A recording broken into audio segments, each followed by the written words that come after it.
I dati rilevati da Legambiente e dal Comitato Glaciologico Italiano parlano chiaro, c'è un coma che pare essere irreversibile della regina delle Alpi, in ghiacciaio della Marmolada, e quindi rischiamo davvero di vedere scomparire per sempre quello che nell'immaginario collettivo di tutti era un ghiacciaio perenne, qualcosa che avremo per sempre avuto a disposizione. Questa è la tragica fotografia che emerge dalla quinta carovana dei ghiacciai di Legambiente.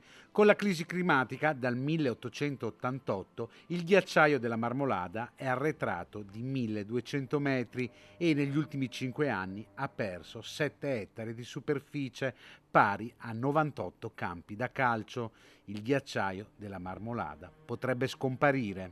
Sulla Marmolada purtroppo l'ultima tappa del nostro viaggio del 2024 abbiamo registrato una situazione particolarmente critica, un fenomeno irreversibile che in questo momento è in atto, che ha portato negli ultimi 100 anni, potremmo dire 150 anni quasi, questo ghiacciaio a perdere la gran parte della sua massa, ma soprattutto negli ultimi 5 anni, dal momento in cui noi abbiamo cominciato la nostra iniziativa, questo fenomeno si è molto accelerato.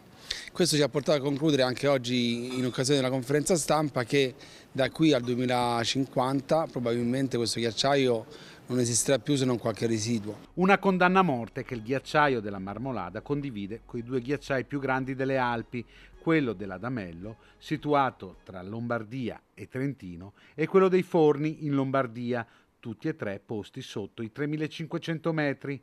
Preoccupa anche l'assottigliamento del ghiaccio, che arriva a punte di 7 centimetri al giorno. Questi fenomeni hanno dirette conseguenze, così l'abbiamo visto chiaramente anche in altre zone dell'arco alpino, penso per esempio allo scorso anno in Valle d'Aosta o sul tratto piemontese e lombardo, hanno conseguenze dirette anche più a valle, sia in dimensioni di rischio idrogeologico che incrementa, ma anche in dimensioni di carenza idrica. La tragedia del 3 luglio del 2022, che costò la vita a 11 persone, deve essere da monito. Contenere l'innalzamento della temperatura media è un obiettivo che va posto al centro dell'agenda politica, sottolineano i vertici di Legambiente. Dobbiamo reagire e dobbiamo farlo attraverso un cambio di paradigma dell'approvvigionamento energetico. Significa uscire dal consumo e uso di fonti fossili quali petrolio, carbone e gas e passare definitivamente nell'era delle rinnovabili.